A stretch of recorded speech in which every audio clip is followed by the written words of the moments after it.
Hey guys, welcome into the Pogo Reborn channel. We are back with another small things found. Hey, that isn't so suggestive. Moving on, I wanted to make a correction from the last video. I've been doing a lot of labbing, guys. I know that there's a lot of streamers that are going balls to the wall trying to, I don't know what they're, I've heard different things, that there's a lot of just going in and fighting and trying things-ish stuff. Trying to, I don't know. I haven't watched any of the streamers, to be completely honest, but I'm trying to lab. So hopefully you guys are gaining something from this. But from labbing, I want you guys to get the correct information. So one thing I need to correct from my last video, and I'm not talking about me not pausing the freaking video and talking to some barbarian raider, whatever, okay? I yelled at some barbarians while I was paused-ish. It is what it is. If you missed that, go check out the last episode of the Small Things Found series. Ugh, so suggestive. Okay. So the thing I wanted to correct was the Cuddle Dagger. So the Cuddle Dagger in Duelist actually does work. The misconception that I was not seeing is the ignoring armor feature on Stab. Okay, so you can see that. And then it's at 0 to 25, and then Stab now for just baseline is 0 to 11. That is quite a big difference, especially for if you're using poisons, for instance. Poison's going to be great. Gobble poison, which I can kind of segue into a little bit. I have been using goblin poison a little bit with this guy. I think I still have one left. No, I do not. I blew it. But no, it's really, really effective, especially when you're surrounded. Pop, pop, pop. You hit these guys, they can only hit you 3 times instead of 6, or around them. It slows them down quite a bit. That part is really nice. If you're doing it to one person, you only get them once, and you've done your damage. So there's a lot of different ways people are going to be able to build this out. I understand a lot of people are like, why did you go crippling strikes? You should have gone. I don't know why everybody sounds like that to me. But no, killing frenzy, I wish I would have gone back and changed that. I know that that could be a real effective thing. Even like Pathfinder, getting to the target and then stabbing them to death is really nice. But you could easily switch that out, for instance, with Underdog. So that way when you are surrounded, you're not going through the motions of your defense and other morale buffs because you're scared as pissed, right? So yeah, but I wanted to make sure that that was corrected for you guys, so you do know that. The next thing I want to go over is, well, let's go into Lindworms a little bit here. So I've faced Lindworms several times now, and this was from the arena fight that was posted a while ago now. Feels like a long time ago. And when you're facing Lindworms, they don't do this nearly as often. This does not happen as you would expect every single time. They don't get their head close and then swing the tail in. Now, the tail is exactly parallel to the Lindworm as he moves across the stands. It's really tough. I'm actually thankful that this video happened the way it did, because if he would have come in with the head and then the tail, I would have had to try to readjust. Part of me is starting to feel like one of the best perks to take on a Lindworm now is footwork, because when he jumps into the zone of control on your brothers, it's like you can't rotate. Rotating only puts somebody back into that position, and a lot of times you're dealing with the head and a tail AoE, and the damage is still pretty good. I still am not convinced that the damage is as strong as it was in the past, so that's something you can definitely think on. I had faced three of the Lindworms at one time. In the past, 3 Lindworms for me, at least with this company, would not be that difficult. They would not be that difficult, but they are persistent, and they come, of course, with fearsome perk. I'm curious as to why. I'm curious as to why everything has fearsome. I noticed that most of the enemies in the game have fearsome perk, and it's put to me now playing it. I'm realizing that resolve is such a big. In the coming months, a lot of things are going to come out on the forum about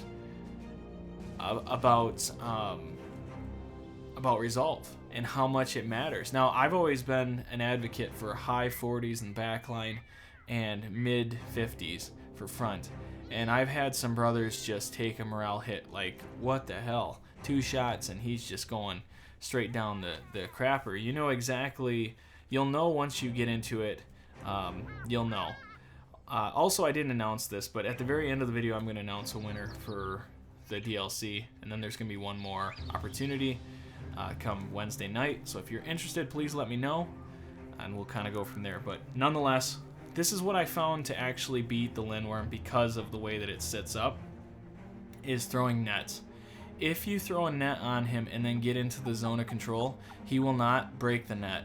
I don't know why, but if you're going to take him on, nets are the way to go. I can't believe it. I'm really shocked, but when I threw a net on him, as long as I was in the zone of control, he just wanted to attack. They don't break the nets. I don't know why. No idea. But there might be some serious metagaming that can come from that. It could be... definitely write that one down if you're going to face Lindworms. That might be the biggest tidbit of all the things that I'm about to say otherwise. The next thing is Geist. So when I was facing zombies, because I gotta use my mouse as illustration, I don't have graphics for you. But what happens is when the zombies move in, the Geist in the past wait until the zombies crash, and then they like do their little hopscotch right into combat. And something I'm noticing now is that the zombies will move and then they'll kind of follow in behind them, and they're very smart. I mean, overhype has made the enemy smarter. That's the thing. That's what you guys, if you want to learn anything before the DLC, the enemy is smarter. They move in a different fashion. It's very interesting to go up against. I think it's a good change. The community is going to find a way to exploit it at some point. That's just how it is. But they definitely up the AI all around. And the Geist, like I say, they follow in behind zombies. They don't just wait until all the zombies are there and then, oh, here comes the Geist. They're a little more unpredictable almost. Next thing too is the Nomad Recruit. Now this one I can actually show you. I have bought a few Nomad Recruits, if I can find it. In fact, why don't I don't know if I've already saved. I might have already saved this. Mad Dog or Dag. Let's see. Of course, there's no nomads at the moment. Why don't I do this? I'm actually going to pause, and then I'll show you guys what I'm talking about in a second. Okay, so yeah, now I'm at the other town. I wanted to show you guys just to give you an idea. Actually, I'm gonna save right here. I'll just save a separate file here. We'll go test. So in this instance here, we're going to buy one of the nomads. I want to call him a raider. And this is what I'm going to have you guys notice here at most. They constantly are looking about the same in the way of their melee skill. I have only pulled one nomad that was it was like a very high 50. I think it was like 59. The fatigue is anywhere from what looks like 90 to 100. The resolve is always in the 30s. The one that I actually picked up, the raider, I keep wanting to call it a raider. The reason I'm calling it a raider, or wanting to call it a raider, is because, oh, you know what? That was the person who died. No, this is it. But I keep finding that they are very, very similar to the raiders. I mean, almost identical. The only thing is, I feel like they have a little better skill in terms of their melee. Like they're more consistent in the 60s that I've found. So you can kind of see that. The other thing is that, like, with the resolve being lower, I had to go Fortified Mind. I didn't want to have to lose them before I could even do anything with them. And in the last episode, you guys watched the gameplay footage. You can kind of check out him getting totally murked. But yeah, health right in the 50 to 60 range. So the only other thing I can say is I noticed that the initiative is a bit higher, and I wonder if that's because most nomads, when you go to face them, they have, all of them have dodge, the dodge perk. So that could very well be. They're going to be like a raider that has more initiative. Think of it like that.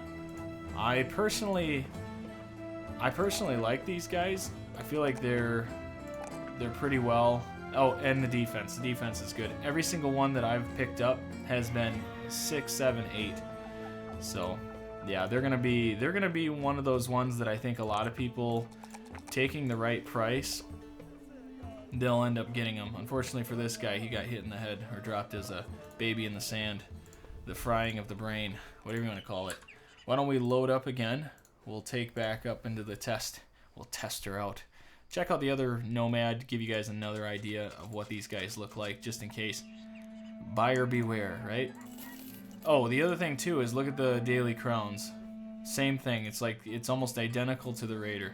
And once again, 61. Everything that you pick up is in the 60s or like low 60s.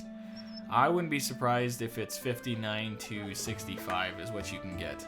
That would be very ideal. But once again, the big thing that I was talking about, here we go with the pull all this stuff out right there. The fatigue is right in the middle of 90. Health right in the middle of 50 to 60. Again, melee skill, look at see again your defense. So if you're somebody who likes defense, this is where you're gonna go for it. I mean he's gonna be another really solid brother. Wow, okay, sweet. 4. Go with that. So yeah, there you go. There's your Nomad. I do like the Nomads. I think that they're solid, and especially with that initiative being where they're at, if you wanted to go more nimble or something. So that is that. Let's see, what is the last thing I have? Oh wait, a few things. I have been using Fearsome Perk. I know that was one a lot of you guys have been asking about. Hey, how's this looking, Puggo? Well, actually, I kind of liked it in the town. That music was pretty nice. Go back in town. Fearsome Perk. So first off, Aslam has Fearsome Perk. It hasn't done much justice. However, Winrich has it, and at 50, while that's not a huge jump, I've noticed that he does hit a few of those morale checks a bit more often. You can definitely see in the last gameplay video on our last fight against all the Nomads in the camp, you'll notice that the Fearsome Perk was actually proccing a little bit. You'll see at the very end I was just saying about how the Nomads aren't, for whatever reason, they're just not, they don't have like a morale check where one person gets it and then everybody else kind of follows suit. Like, oh my god, my friend just died. No, they kind of don't care about each other. They're douchebags, if you will. So there is that. I think Fearsome Perk is going to be a template coming up. Like, this is going to be a meta thing. Unless they bring down that penalty. Like, I could see the penalty at 10, and I think that would be fair. But 20, I mean, we get 15% of our initiative, but not 20.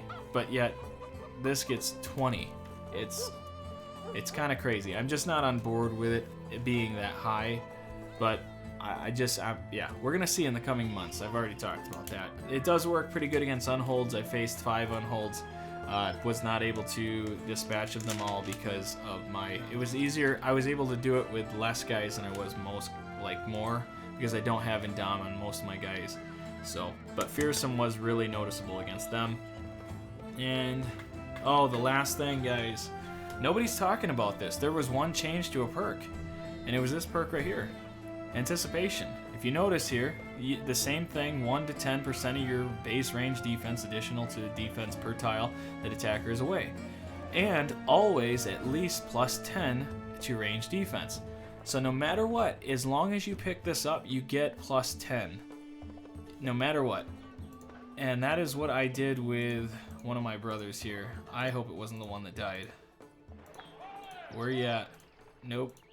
Nope. Oh, it was the one that died. That's dang it.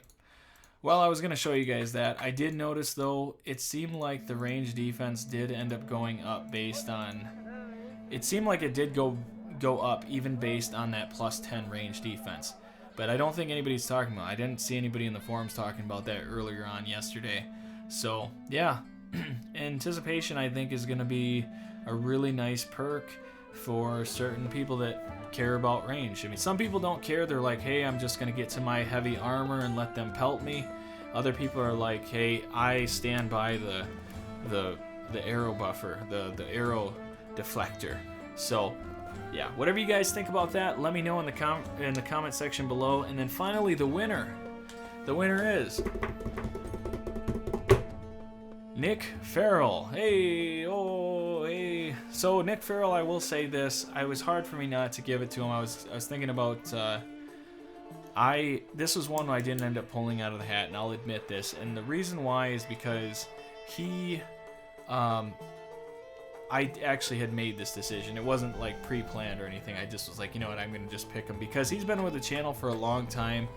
He has expressed to me about how he never knew Battle Brothers until he came to the channel. This is not about me. I'm just saying, like, just his comments and some of the things that he's, you know, just seeing somebody grow in Battle Brothers to loving this game means so much to me. I do this for that reason. I do this for fun. I don't do it to be the best Battle Brother player you'll ever meet.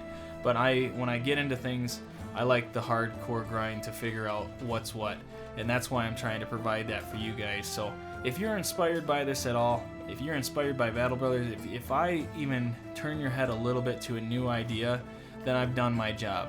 Me paying for this stuff is supporting an amazing game, an amazing studio in Overhyped Studios, and I don't say that lightly either. So I just want to thank you, Nick. Thank you for giving me that joy and whatnot. And for everybody else, guys, there is still one more early access I'm going to give away. It will be drawn out of a hat. It'll be random. So yeah. So anyways, thank you guys. Don't forget to hit the like, subscribe, and I will see you in the next one. Bye.